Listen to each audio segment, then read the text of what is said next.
since you helped me. He dried my tears away and gave me a brighter day.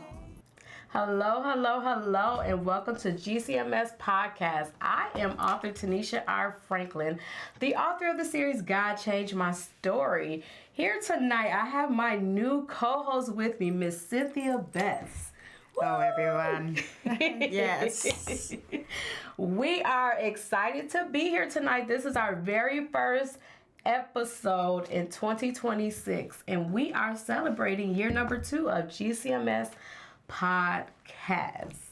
So, if you have not already, subscribe to our YouTube channel at GCMS, capitalized, God Changed My Story, lowercase. And also, don't forget to follow us on Facebook, IG, and TikTok. So, are y'all ready for tonight? Are you ready? I You ready to get am started? ready. Let's You do ready? this. Okay. Yes. I've been so excited for like the last couple months about this. Yeah. Bringing this on. Yeah, bringing you on. I'm so excited to have you on tonight. Well, thank you. So, tonight's topic is going to be don't be quick to judge. And we are going to be reading from Matthew 1 through 5.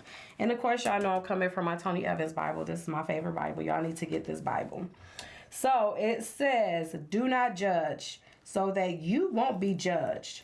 For you will be judged by the same standard with which you judge others. And you will be measured by the same measure you use.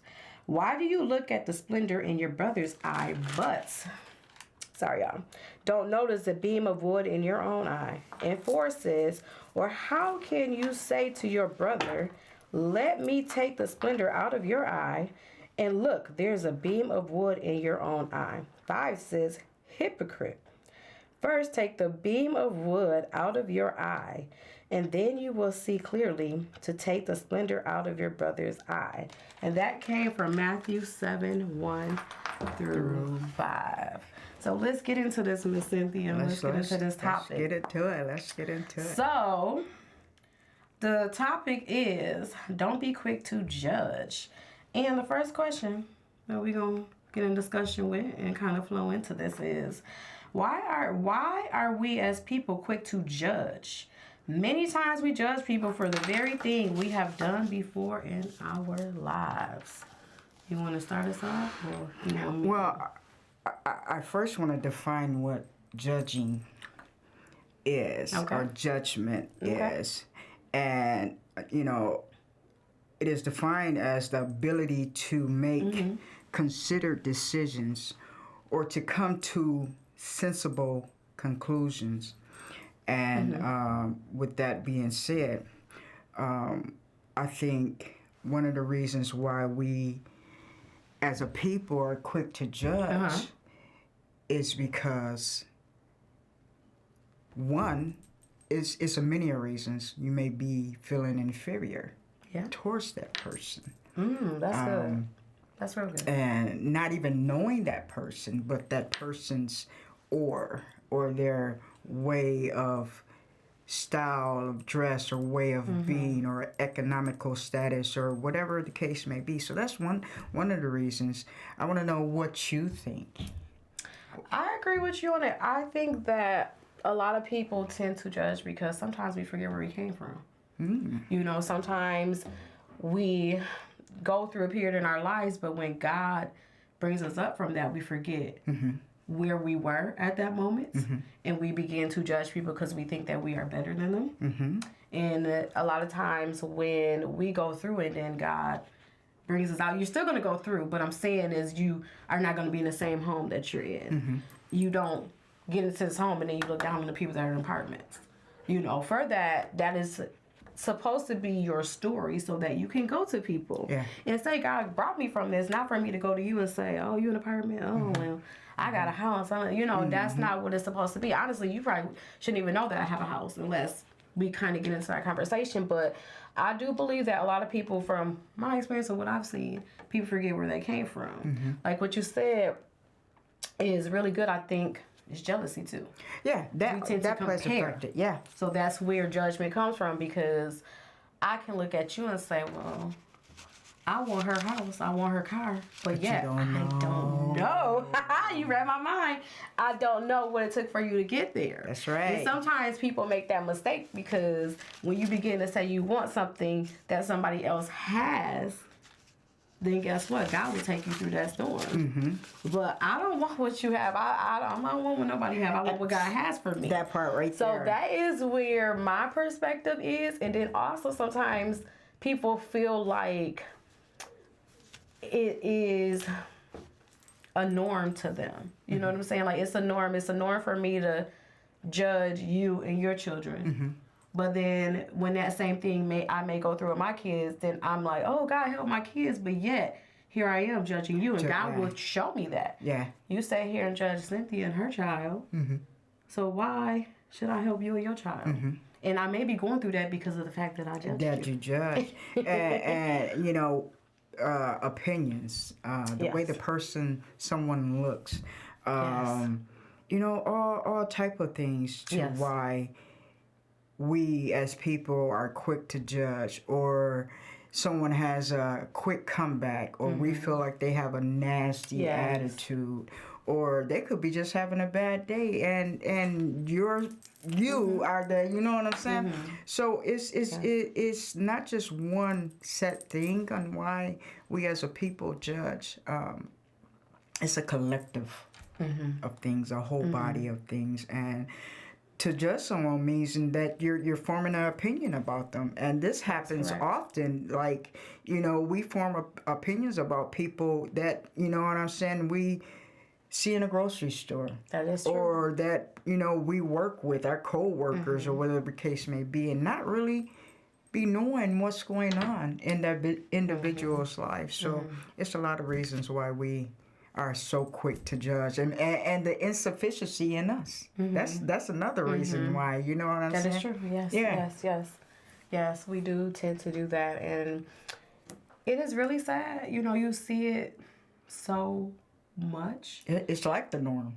Yes, that is true. It is like a norm, and it's really just, it's sad. You know, it's sad when you sit here, you think like, man, why, instead of you judging this person or talking about this person, why not help them? You know, we come across, like you said, you can be in a grocery store. It could be somebody here, or it could be somebody weight. It could be all those things. I think I seen a commercial the other day where this guy was on a commercial and he began to say, before you begin to talk about my weight, I try exercise. I try eating healthy. I try doing this.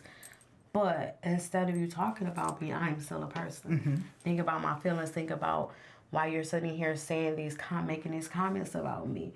I can hear you. And I may have already tried these things. Instead of asking me, how can I help you? Your opinion. You're going and attack people. And we see that a lot on social media.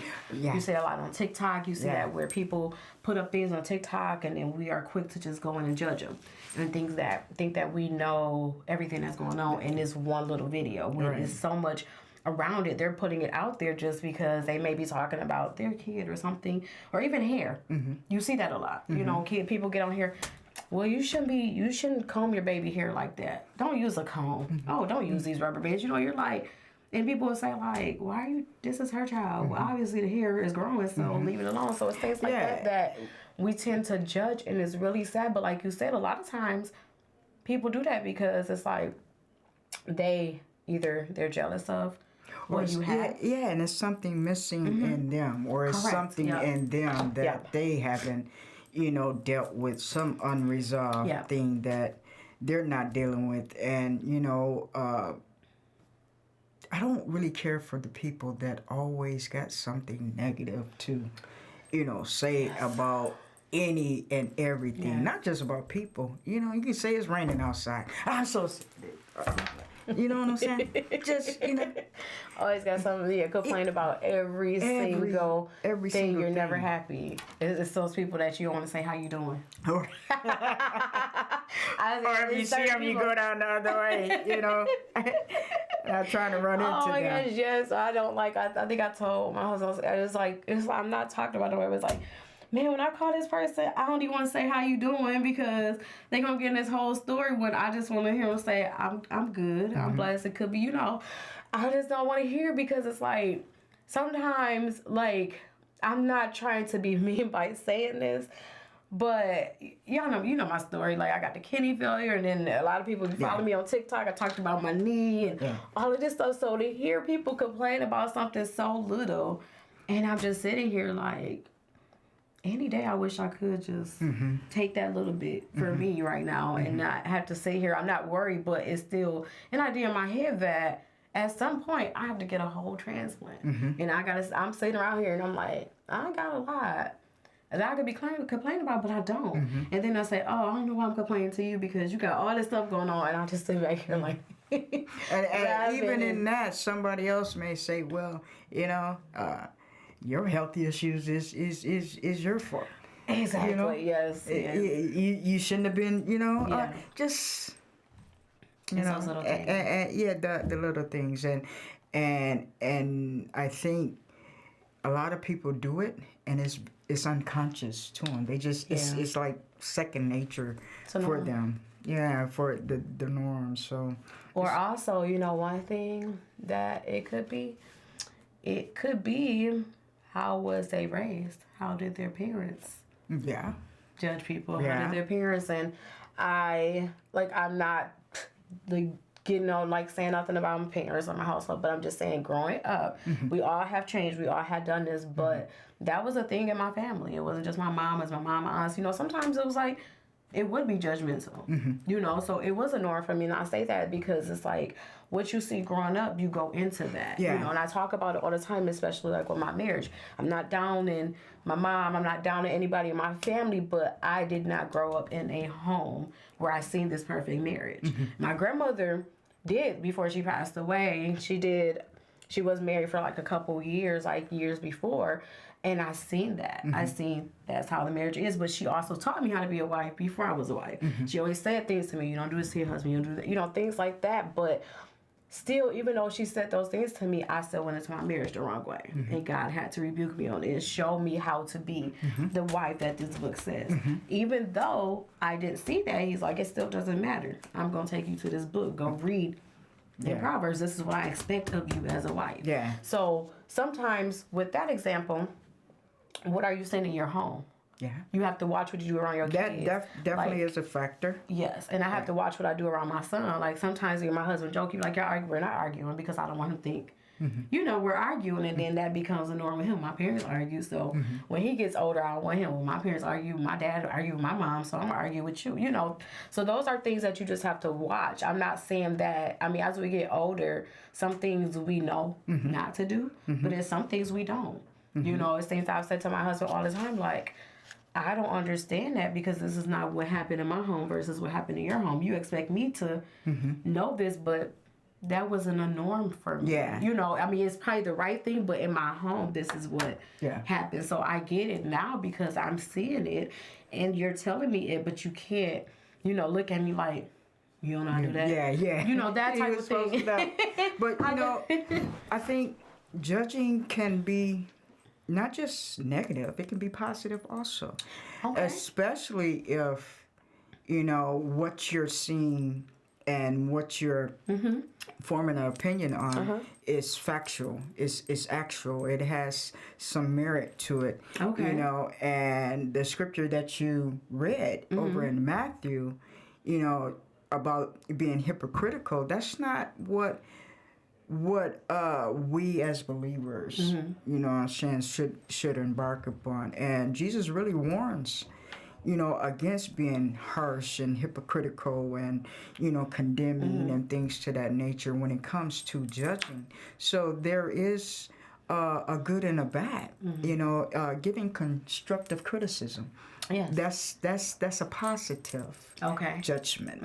You know, that a lot of people can't really handle either. You know what I'm saying? Because they see it, they're in their mind, you know, the first negative word that's said, that's all that they're receiving after that. So, you know, like on your job, you get evaluations, That right? is correct, And that is the time for me, that's the time for me to be able to see what others see in my actions and my behavior and my attitude and things to that nature. So that type of judgment or that type of judging, I welcome, because if I'm lacking in an area, then I need to know where it is that I'm lacking and to come up in. But if you're coming at me in a condemning way, you're always like, you can't never be on time, or you type too slow, things to that nature, or I don't like the way your hair look, you know, that's a negative input, which is not really going to help me in the long run. So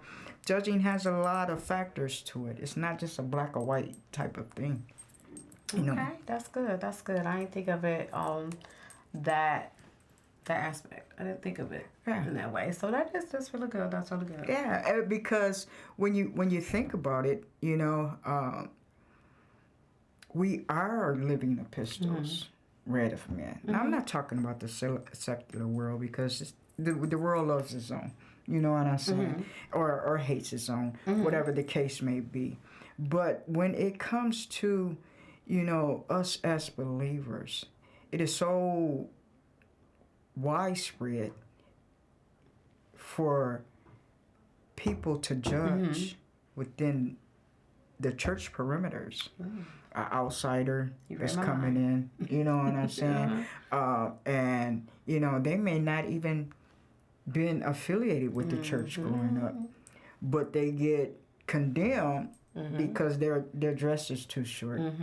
Or, they're wearing sleeveless stuff in the church, but no one told them, or no one took out the time to take them to get proper church attire. Even though you say come as you are, right? So my question to that is, though, you said we're finna have fun with this. Yeah, let's go there. What would be proper church attire? Because if God says come as you are, I'm not saying come, okay, now let me correct this. I ain't saying come in no short skirt and no tank top. But I've had this conversation with young women at my church because they have come to me, and I would tell them, well, a lot of stuff that you wear is very beautiful on you. I like it, but some women are intimidated by it because they cannot wear it. Yeah. So I tell them, before you get dressed, like, you would know what's appropriate, what's not. Okay, you don't want to come wearing something that, if your past was going to the club, no, you don't want to come wearing something like that. But I told one young lady, I said, when you look in the mirror, I said, you hear God's voice? She said, yeah, ask God. If you don't hear God tell you to take it off, well, you're not. Then wear. I'm not saying it in a way, because I mean, and after I said that to her, she comes. And she's, because I want her to feel comfortable, because she was approached like that. Yeah. And she's young, and my insight of it is, it's like God said, tell her these things. Because I need her to keep coming. And she's looking at you, so I need you to tell her these things, because at this point now, every time she comes in here, she's feeling insecure when she shouldn't have to. Or self-conscious. Yeah, self-conscious, not insecure, but like she comes in there, you could tell the way she's looking. You could tell, I can even tell her movement. Yeah. And I'm like, I don't want her to feel that way, because she is a bright young woman and she is beautiful. But a lot of times, women will approach you because of what, they don't have your shape. Like me, I have a big butt. A lot of times people don't even know I have a big butt, because growing up, my dad was old school. But getting married, stuff my husband bought me is like, okay, I can wear this, like, I had to get out of that, because I feel like I could not show my butt. Now, I'm not saying I got to come around and my butt got to be all out, but that's part of my body. Yeah. You know what I'm saying? I know it's certain things that I can't wear, certain things I can, but I shouldn't feel like I can't wear something because of my butt, or because you have, well, let me say, I'm not saying you in general, but because you have a problem with my butt, because I have a big butt, you don't got a butt. Yeah. You got a flat butt. Or you feel like your husband's going to look at my butt. Like, that's along the lines of judging. You know what I'm saying? That's where the judging others come in. Yes. In a negative. Yes. In a negative light, in a negative way. And, whatever, I would tell people, whatever you wear to the club, don't wear to church. There you know go. What I'm saying? Yes. So, what's the proper attire? If you clubbing in it, it's not church. There we go. You know what I'm saying? So, I haven't seen anyone clubbing in a 3-piece or 4-piece, 5-piece suit. You know what I'm saying? So you might have something out there. I'm just saying. When I was out there, we seen one. I haven't seen it. With a hat. Yeah. Maybe down south. That's It was there. in Chicago. Okay. But yeah, you know, as far as females though, women, yes, you know, I know what you're saying. whatever you wear to the club, you know, to do your thing, to catch your whatever, that's not applicable for the church. And I'm not saying that you got to have a dress all down to the ground and all that stuff. No. You know, knee length is appropriate. You're not sitting on the front row. Correct. Yeah. So yeah, it's a multiple reason why people judge, and Matthew said it best. First, you got to take the log out your own eye. You know what I'm saying? Yes. While I'm judging somebody else's household, and I ain't swept around my own front door. So how can I condemn you? And I ain't even looked at myself. Or the things that I'm doing, or the people that I'm hurting, or the, you know, whatever the case may be. I gotta remove that. Yes. You know, if I'm calling myself, you know, a believer and a disciple and a follower of Christ, you know, these things that he speak against openly, that is not hard. You know what I'm saying? Because the truth of the matter is no one has the right to judge anyone, but we do.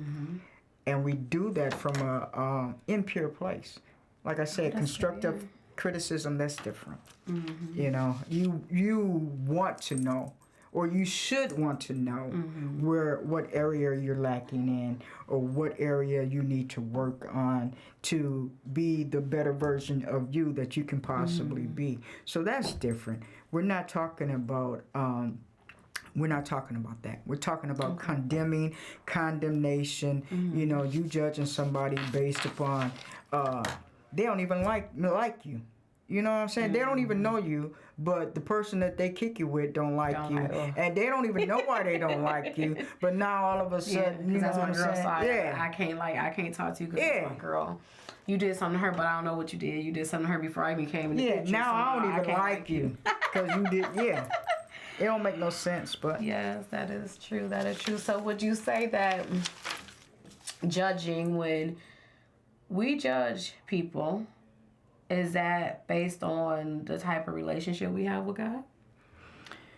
Not saying that, because I can say I could talk about this subject because I've been here. I've done this in my past. But I know that as my relationship as I got closer to God, I got deeper in my word, I got deeper and closer a better relationship with God, that changed, because if I begin to say something, I catch myself saying, God, forgive me. Or it's like he's saying, like, you shouldn't have said that. Like I can hear God's voice. But before, he probably was saying, don't say that. But because I didn't have that relationship and I could not hear his voice. Or the attentive ear, yeah. Yes, I didn't have that ear. It's like he's saying it to me, but it's like, I let the enemy get so into me where I'm sitting here judging this person to where I cannot hear that. But now I'll say something, I'll be like, I shouldn't have said that. Or, you know, I'll catch myself and I'm like, God, forgive me. Like, well, that's the difference, because no one arrives completely. You know, even when salvation, it's still a process. You know what I'm saying? Putting off the old man and picking up the new man. That's not just instantaneous type of thing. These are the steps that it takes to grow in your faith. And so a lot of people can get caught up on that too. So I don't want you or anyone to put pressure on yourself. If you know that you don't want it done to you, that is true, then don't do it to others. Because Matthew clearly tells us, in the same manner in which you it's going to be done back unto you. So if we can keep that at the forefront of our mind, I am the most, I'm not going to say nonchalant because I do care, but when it comes to what an individual may have to say in a negative light against me, first of all, a tree is known by the fruit it bears. And if you're not transparent with yourself, you know what I'm saying, then you'll welcome and accept everything that anybody else has to say or feel like they have to say. So when you know yourself, you don't put on everything. Yeah. Everything is not applicable to you, even though it may be coming from, you know what I'm saying, somebody else or an outside source. So that's number one. I don't have to judge because guess what? You know right from wrong. That is true. Period. You know right from wrong. Now, when you ask me for my opinion, then that's different. But I try to stay out of those territories because it's not edifying. You know what I'm saying? It's not building up, and then it's division. It causes division in so many ways, and it's not fruitful. You know. That is good. That's true. That is true. I really, like, my biggest thing was when people would, I guess it's judging and comparing, when they would expect the way that they have their house, the way that they raised their kids, their expectation was that of you. And that was like my biggest thing. I used to feel like my house had to look a certain way. My house had to be a certain way. Until, like you said, once I began to know who I was, it's like, I'm not that person. I don't want my house. I want it to be this, but I don't want it to be that. And if you don't like the way it looks, then I don't care. Or my thing is, you know, like a lot of people I know, a lot of people don't like animals. It's like, if you don't like animals, I'm fine with it. Just let me know. You know, I'm not going to let if anybody knows me, my dog is very well trained. My husband always say I be being mean to my dog, but I don't. She's very well trained. I think I'm going to believe you. But if you come to my house, I have her trained where go to bed, go. And I do. I will tell her if she don't let, do you want to whoop it? And she know what that word mean. And she working on it. She'll go arcade go to the corner. But she's like 6 now. Ever since I was 3, she was 3 months. But my thing is, just let me know you don't like pets. But also, if I know that my pet is going to jump on you, then I'm going to put him up. But I feel like I don't want to put my dog up because unless you're allergic to it. But don't make me feel uncomfortable because I have a dog or I have a cat. Like I have one friend, she does not like cats, but she'll come over. You know, she'll tell me like, I don't like cats, but she would still come over. She'd just be like, Tanisha, please don't let the cat come by me because I just don't like them, which is cool. But she would still come over. She don't have nothing against it. But it's also too, I think me and her are like on that same level because when she had her dog was trained like my dog. Yeah. So she understood me when it came to training because she was the same way with her dog. But that was just a thing that I found a lot because I think I was like the only one, maybe. A lot of my friends that liked dogs and stuff, except for one of my friends. But it just always made me feel so uncomfortable. Then when I got to the point where I'm like, why do I gotta feel uncomfortable? Because I want an animal. If that's not your thing, it's not your thing. I'm not mad about it. But I wanted an animal too. I wanted my son to experience what it was like. My mom allowed us to experience what it was like. That's why I like dogs and I like cats because she allowed us to experience that. And at one point we even had a guinea pig. But those are things she allowed us to do, you know, experience because she wanted us to, that's something we wanted. Yeah. But I just didn't like the aspect of how people judge or they'll say something about what my son do, and it's like, well, he's not your son. You know, I learned to say that. But then when I say, are you being mean? I'm not being mean. This is my child. The way you do your kids is the way you do your kids. So I don't think a lot of people realize that. And even when they make the little comment where they might throw that comment in and, well, my kids go to bed at 9 o'clock. You know, it's like, oh, okay, well, that's great. Yeah. But then before you feel like, oh, my kid got to go to bed at 9 o'clock because they, you know, because you feel like you know, it starts to make you feel like you're an unfit parent or you're this. But God had to show me these things. This is you. You're you. Everybody is them. Everybody is not going to have that same house. Everybody's not. And even if you do walk in somebody's house, God had to teach me this. If you walk, when I walked in people's house, my face was like, even if the house was not the cleanest, I still had a straight face because I didn't want them. You know, I didn't want them to feel a certain way. But maybe after the fact, I'll be like, man, you know, but God rebuked me on this, right? He rebuked me so bad on this, and I'm not going to get into details because I don't want to talk about nobody. But in the end, he had to show me that, how do you know that person is like that? How do you know, like, what if this person is going through something in their home? And in the end, I seen that, and I was like, oh my God, I had to go to God and ask God to forgive me. That's a good point. You know, that person was going through something, and then I seen where they came from, and they weren't like that.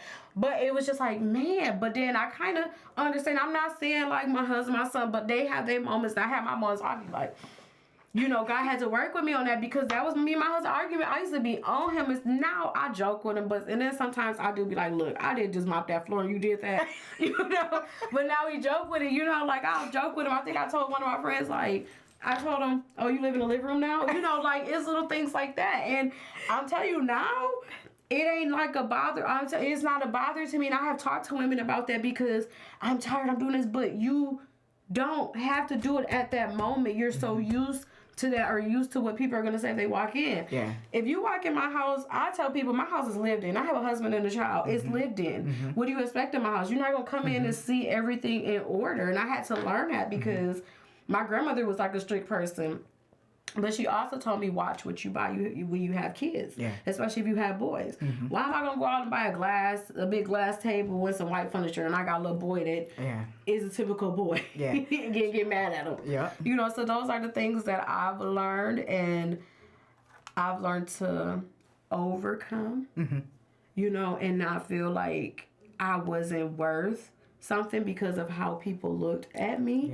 And I had to learn how to appreciate what I had, because that's where comparison came, where I would say, I want a house like this, and God said, don't say you want that. You know, so that's where I'm just making those examples for anybody that's watching us, because if you are in that particular situation, understand you are who you are.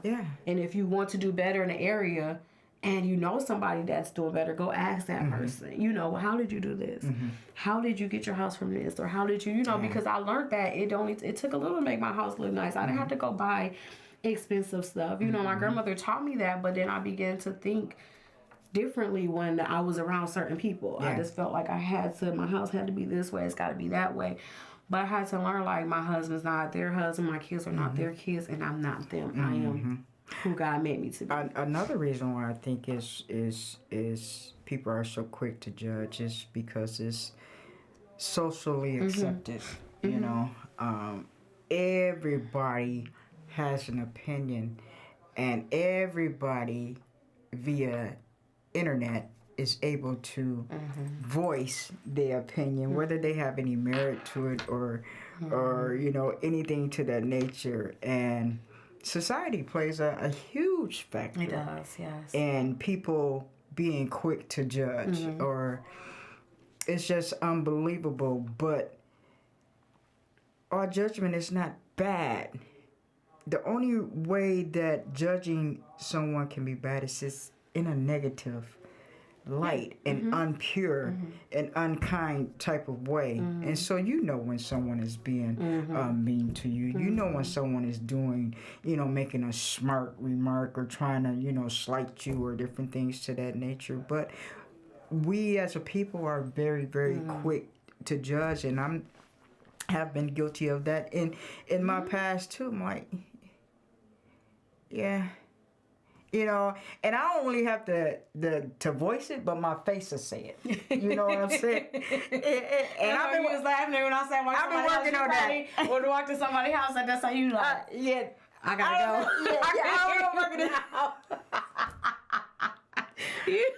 don't know if I could have did that, because I would have put, hey, come here, let me talk to you. What's going on? What's up with this? You know what I'm saying? But that's something that you've had to learn, and you've had to master. Me, I would handle that totally different, especially if I know the person and I'm up close and personal with the person, because I want to know what's going on, you know, because this is not like you. Where you at? You know what I'm saying? What's the issue? What's going on? You need some help, you know, or whatever the case may be. But if it's someone that I don't know and don't have any connection with, then my face probably would say, you know, what type of stuff is this? You know, what is going on? What really? What's really going on? When I said in the comment, you were like, your face is like, I don't know if I could have did it back then. I'm telling you what God I'm not loves. saying it would be like, I think a lot of it would be, just depends on who I'm with. I might give him that look like, because my husband, he always say, like, when we go out of town, I'll be like, where you going to stay? You pick the hotel. Because I have a thing with bathrooms. Yeah. I even at home, my son do stuff, I just have this, I guess it's an OC, like, it's something about toilets, it's something about the way the tub look. If I go to a hotel, I'll be like, we ain't coming back here, or I'll be like, man, but it's just something about that. But yeah, because even if I go to people's houses, I'm like, I ain't talking about you, but it's something about the toilet. I don't care where I'm at. I'm looking at the toilet and the kitchen, the bathroom and the kitchen are the most two places. And maybe too because my grandmother taught me that, like the bathroom and the kitchen. So it's like, and I'm not saying my kitchen will get messy, my bathroom, it doesn't. But like I said, that was the thing where I had to kind of be like, you tired today. You know what I'm saying? As you thinking this bathroom is dirty, it's really not that dirty. It's just the way that, my girl, if I was raised, but it's like, I do get tired. I need to rest. I have to realize that, especially with this little kid here. He in like 50 sports every other day. He's going to play a different sport. I'm like, man, like, do you know that we had you? I had you after 30. Like, do you realize how old I am? I asked him the other day. Do you know how old your parents are? That's a good thing. That's a beautiful thing for Matthew. And then we have to learn how to not be so judgmental towards ourselves, so critical and harsh. Yes, that is true. Yes. Is one thing for an outsider to render their judgment, but also it's a different thing when we, self-impose, condemning or critical or harsh judgment of ourselves. Everybody messes up. You know what I'm saying? That is true. And, I know in the past I used to be so hard on myself, when I did error, like, dang, why you keep doing this? But I had to learn how to give myself some grace, give myself space and room to, you're human. Be fallible. Yeah. You're human. We're going to make at some point, we're going to make some mistakes, but are you going to continue to make that same mistake? That's the thing that you have to think about. Like, if I make this mistake, I shouldn't have to keep going. That part. God, okay, if we make a mistake, okay, God will allow that. But if you keep doing it, then that's the point. Mistake? Yeah, there you go. It's not a mistake. It's something that you want to do, and that's where God got me a lot of them. He got me, man. He got me. But I wanted to go back on something before we wrap it up in a little bit. But what you were saying was you were talking about good judgment. And what God showed me, we were saying that is that it depends on the person you're talking to. People get so much into their feelings. And that's something I had to learn. Oh my goodness, my husband said this so many times, get out your feelings. I'm like, I ain't my feelings. But God went back and showed me those times like you were in your feelings. He was just trying to give, like, it probably was some good, it was good, some of it was good judgment. He will say something to me, I was like, because I feel he didn't say, I could say, did you like the food? It was okay. Or it was decent. And I'm like, it wasn't good. And he was like, I didn't say that it wasn't good. I didn't say it was nasty. But that's what I'm saying. Something like that but it would be in my feelings. But also those are things that I took upon as growing up. I'm saying you get in your feelings. And like I say, a lot of times, man, I don't know how many times I was like, you just be suing your feelings. I'm like, I'm not in my feelings. But then when I begin to get more into my book, pray fast, God began to take me back to those times that you were in your feelings. Learn how to get out of your feelings. That's how if you keep being in your feelings, that's how you and your husband gonna be divided. The enemy wants you to be divided on that part. The enemy's using you to divide you in your home because he's allowing you to get in your feelings and feel like what he's saying is negative when it's not negative. And that comes to that comes into whether it's applicable or not to you. If something that I'm doing and it's affecting somebody else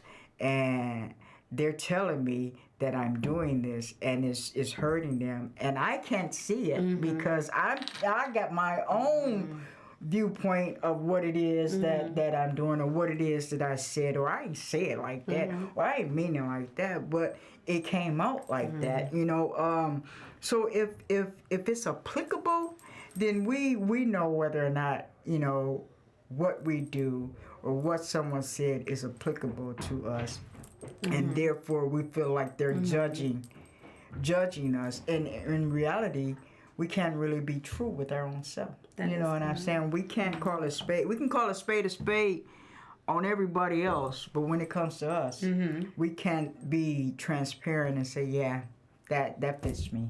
You know what I'm saying? So it is two sides of judging, the negative and the positive. And what Jesus is speaking about here in Matthew is not the judgment in a negative light. He's speaking about not being hypocritical, not saying something about somebody else that's applicable to yourself. Yes. You know what I'm saying? Or calling somebody out on this act over here when you, in fact, is doing the very same thing, but you're just covering yours, or until he pull the cover off of you. So, and I think the best example that I could give when it came to positive judgment was that of being your review on your job. Yeah, so that's what I mean when I say positive or constructive judgment. But yeah, great topic. Yes. So before we wrap this up, though, I want to just touch on really quick on this third question, because I think the second we kind of touched on a little bit. But this third one, is there a responsibility for all believers in judging? I believe it is. Me too. Tell me why you believe it is. I do believe it is too, because a lot of people, like for instance, if I look up to you as a mentor and you are judging, then guess what? I'm going to follow behind you. You're going to have these followers behind you, and God's going to hold you accountable, because what does the book say? It says that we should not judge, right? But also, you can't lead people in the wrong direction. So I look at it as I know that there's a responsibility, and God's going to hold me accountable for my judging and how I talk about people, because he also say that we should love on people, right? Regardless if they're good or bad. Love your enemies, love whoever, because they are his child. So we still have to love on them. So if I am judging them, that's not loving them then, correct?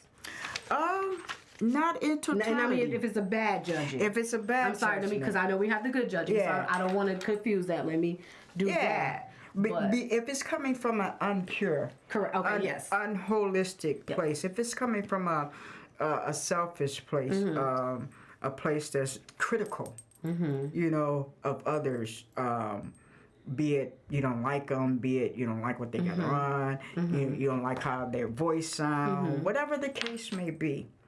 But there is a responsibility for believers in judging, and especially when it comes to the household of faith, especially when it comes to the body, you know, and if it's factual. And I'll go out on a limb and I'll speak about this because it's been talked about all over social media. The situation pertaining to Pastor Jamal Bryant and his wife and that dress, you know, and him saying that he bought the dress and told her to shake it fast, you know.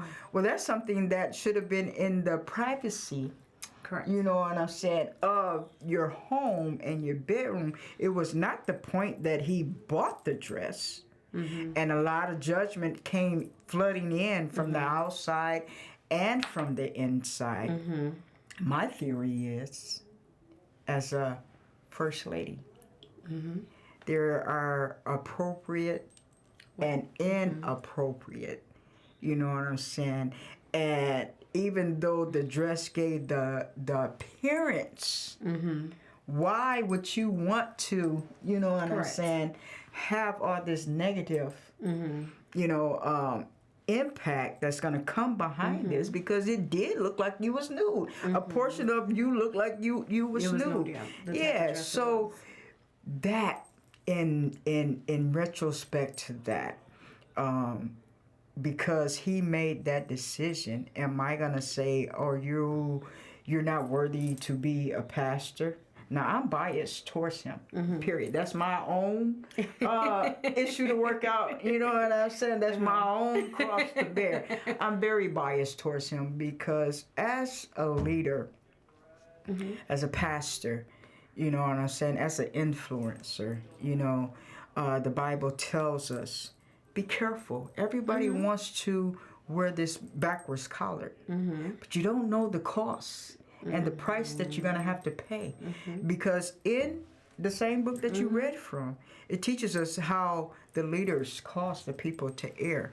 So when we judge in retrospect to, was that appropriate for a first lady to be seen in and worn in? I don't think that's a negative judgment. I think those that are of the household of faith has a responsibility to speak up. That's not appropriate. Would the first lady, our first lady, be seen in that? And she can dress her butt off. You know what I'm saying? But there are certain things. Now, it wouldn't have been no thing if it was on another woman. You know what I'm saying? If some other woman was wearing that dress. Because some women have worn it. Yeah, but as a first lady, you know what I'm saying? I think that's what the talk was about because of the position that she the position, absolutely.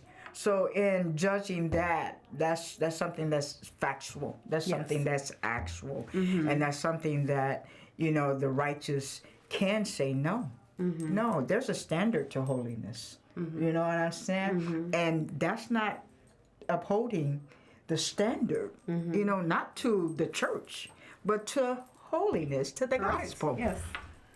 Yeah, so that's good. That's good. This topic tonight was really good. We touched on some really good things, and tonight was our very first episode, and we brought this in kind of strong.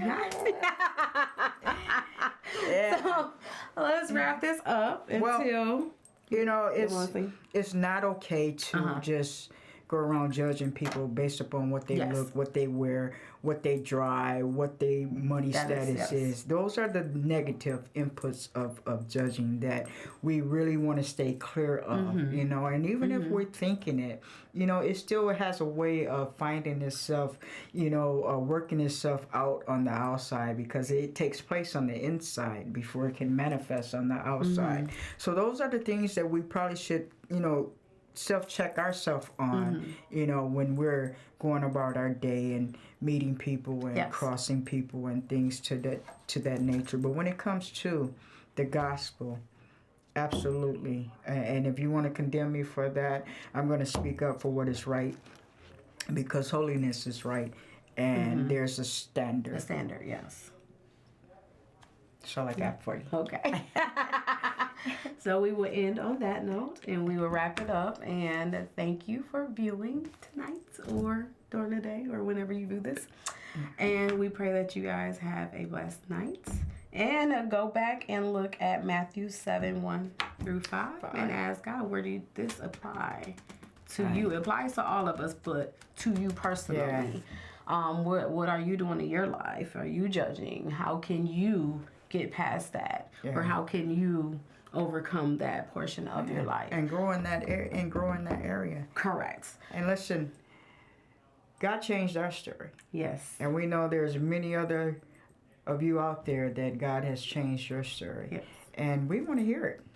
We want to hear how God has changed your life story, the trajectory of your life. So tune in. Tune in, yes, please.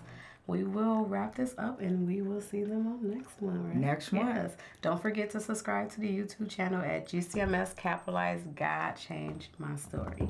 Have a blessed night. Bye. Now everything's alright since you helped me. He dried my tears away.